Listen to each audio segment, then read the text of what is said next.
ہر زمانے میں معجزہ ملتا تھا، وہ نبی فوت ہوتا تو بس معجزے بھی ختم ہو جائے، حصی معجزے. لیکن قرآن قیامت تک کے لیے، اور ابھی بھی قرآن کے معجزات رونما ہو رہے ہیں کہ بندہ حیران ہو جاتا ہے.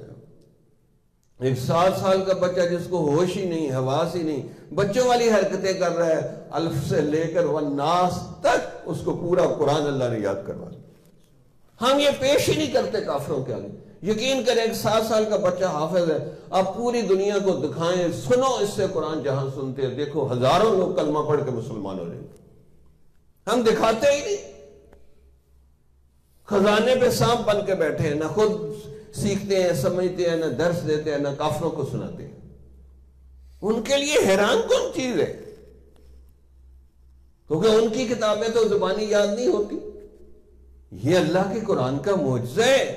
وَلَقَدْ يَسَّرْنَا الْقُرْآنَ لِلذِّكْرِ فَهَلْ مِن مُدَّكِرٍ. کس سے مانگے کہاں جائے، کس سے کہیں، اور دنیا میں حاجت روا